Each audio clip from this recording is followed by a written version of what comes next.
Halo, Assalamualaikum warahmatullahi wabarakatuh. Ketemu dengan saya, Hendras Budi Paningkat, dalam catatan harian pegawai ATR BPN. Dalam video ini, saya akan menjelaskan tentang ROYA, mulai dari pengertian, manfaat, dan bagaimana proses layanan ROYA pada kantor pertanahan. Tentunya dalam perspektif pengetahuan saya pribadi dalam bingkai catatan harian pegawai ATR BPN. Nah, teman-teman ya, tahukah Anda istilah ROYA dapat ditemukan dalam penjelasan umum Undang-Undang Nomor 4 Tahun 1996 tentang hak tanggungan atas tanah beserta benda-benda yang berkaitan dengan tanah, atau undang-undang ini ya lebih viralnya disebut dengan Undang-Undang Hak Tanggungan. Nah, praktek ROYA ya dalam penjelasan Undang-Undang Hak Tanggungan tersebut yaitu secara praktek pada buku tanah hak tanggungan yang bersangkutan dibubuhkan catatan mengenai hapusnya hak tersebut, sedangkan sertifikatnya ditiadakan.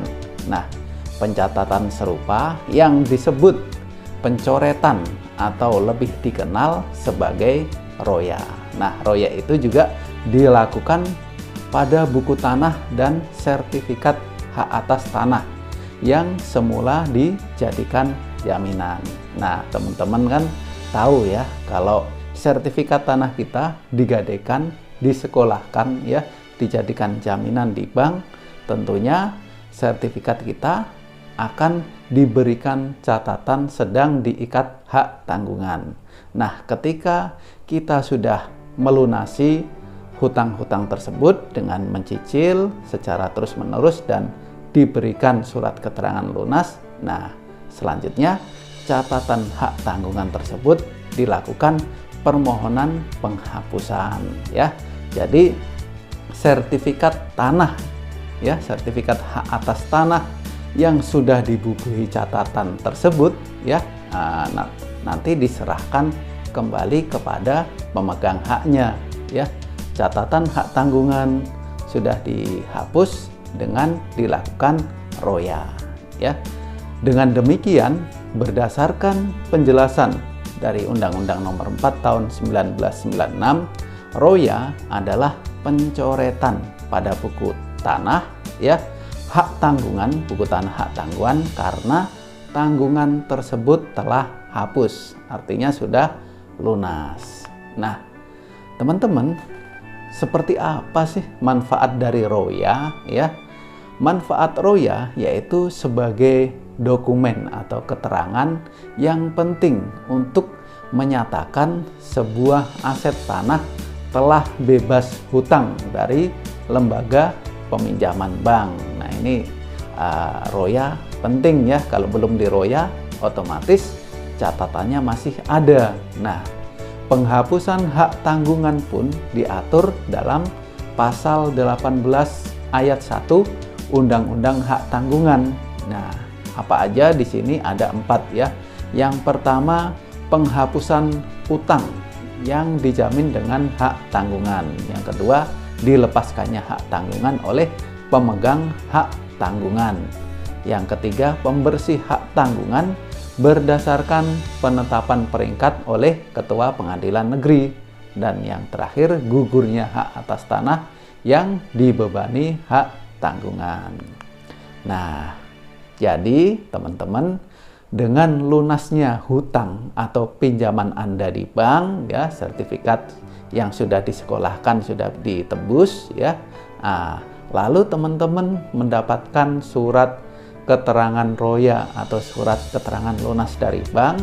Nah, di sini saya sarankan segera teman-teman semua sobat ATR BPN segera bermohon untuk melakukan ROYA atau penghapusan catatan hutang di bank ini.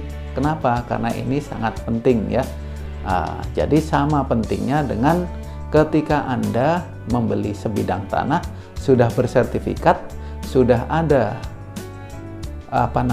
akta jual belinya, segera lakukan proses balik nama atau peralihan haknya ke kantor pertanahan. Jangan ditunda lagi. Kenapa? Karena azas mutakhir pendaftaran tanah harus selalu terpenuhi seiring sejalan, ya. Dan tentunya akan memberikan kemudahan untuk layanan derivatif berikutnya. Nah, lalu bagaimana sih tahapan pengurusan roya di bank? Yuk kita bahas ya.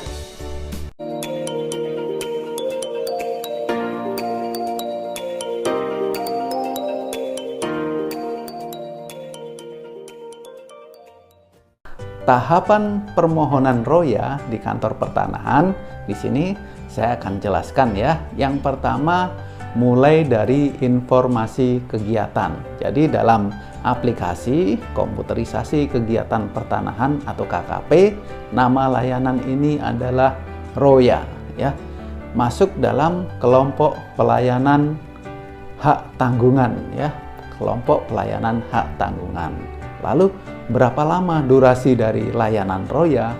Yaitu 5 hari dan merupakan kewenangan kantor pertanahan, bukan merupakan kewenangan Kanwil ataupun kewenangan pusat. Lalu di layanan ini perlu pengguna spasial atau tidak?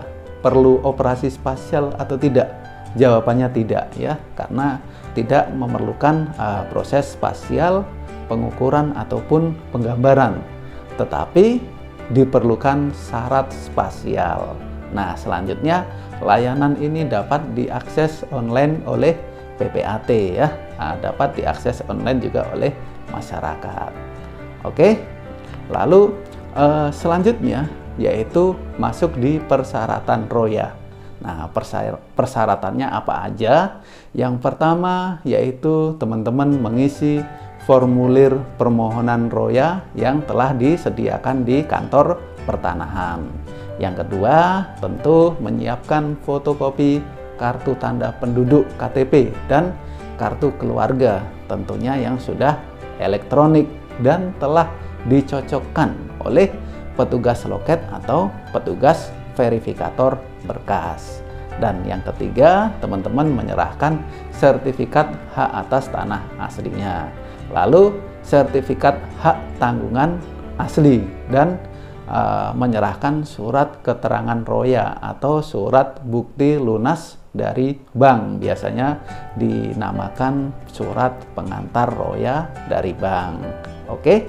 Nah, yang berikutnya yaitu syarat teknis ya. Jadi di sini saya sampaikan tadi memang layanan roya tidak memerlukan operasi spasial, tidak memerlukan pengguna spasial, tidak melakukan pengukuran maupun pemetaan, mengambil data teknis di lapangan. Tetapi dalam layanan derivatif ya, saat ini semua layanan derivatif pada kantor pertanahan semuanya harus memenuhi syarat teknis, yaitu sudah terpetakan ya, sudah tervalidasi. Di sini syaratnya yaitu buku tanah tersebut ya dari sertifikat yang akan diroya telah tervalidasi. Yang kedua, gambar situasi atau surat ukurnya juga telah tervalidasi. Dan yang ketiga yang paling penting yaitu NIB atau persilnya ya, persilnya sudah tervalidasi, artinya terpetakan dengan baik dan benar. Nah, itu syarat teknis yang harus dipenuhi. Kalau misalnya teman-teman mau bermohon roya ya, sertifikatnya telah disekolahkan sekian lama baru lunas, bermohon roya tetapi kok belum terpetakan, syarat teknisnya belum terpenuhi, silahkan lakukan permohonan plotting atau pemetaan digital ke kantor pertanahan terlebih dahulu, biar tanah Anda, sertifikat Anda terpetakan secara baik dan benar, dan tentunya dapat dilakukan validasi, baik validasi persil, validasi surat ukur, dan validasi buku tanahnya. Oke, nah selanjutnya di sini saya sampaikan berapa sih biaya dari Roya ya. Di sini biaya dari Roya yaitu sebesar Rp50.000 ya. Jenis biayanya masuk dalam pelayanan pendaftaran hapusnya hak tanggungan. Tarifnya yaitu Rp50.000. Nah, bagaimana sih tahapan perjalanan berkasnya? Ya, teman-teman pengen tahu? Ya, di sini saya sampaikan. Yang pertama yaitu ada di loket depan ya, di front office, yaitu di loket pelayanan pendaftaran dan loket pembayaran. Jadi ketika Anda mengajukan layanan Roya, berkasnya sudah lengkap, yang tadi sudah dipenuhi ya, masuk ke loket pendaftaran, didaftar, dimasukkan ke dalam berkas ya layanan pertanahan dalam KKP. Petugas loket pelayanan pendaftaran akan membuat surat perintah setor SPS dan akan membuat surat tanda terima dokumen atau STTD. Nah, setelah menerima SPS ya, teman-teman diarahkan untuk melakukan pembayaran ya, pembayaran melalui kode billing yang telah disediakan, yaitu pembayaran melalui non tunai. Bisa menggunakan EDC yang disediakan di kantor pertanahan, bisa juga Anda menggunakan m-banking atau melalui bank-bank di luar. Nah, setelah pembayaran dilakukan, petugas loket di pembayaran akan melakukan pembukuan daftar isian 305, daftar isian 306, dan daftar isian 301. Nah, setelah berada di loket depan atau front office, nah berkas Anda masuk ke bagian penyelesaian administrasi di seksi penetapan hak dan pendaftaran atau PHP, atau biasa disebut dengan bagian back office. Nah, di sini berkas Anda masuk ke pelaksana kelompok substansi PHP ya, di seksi PHP, di mana pelaksana kelompok di sini melakukan pembuatan catatan, melakukan penetapan hak atas tanah, penyelesaian pekerjaan pendaftaran tanah. Lalu berkas tersebut masuk ke meja koordinator kelompok substansi ya. Di sini pejabat di atasnya tugasnya sama ya, melakukan persetujuan dokumen penetapan hak atas tanah dan penyelesaian pekerjaan pendaftaran tanah. Kemudian masuk ke kepala seksi PHP ya, kepala seksi penetapan hak dan pendaftaran, bukan pemberi harapan palsu ya.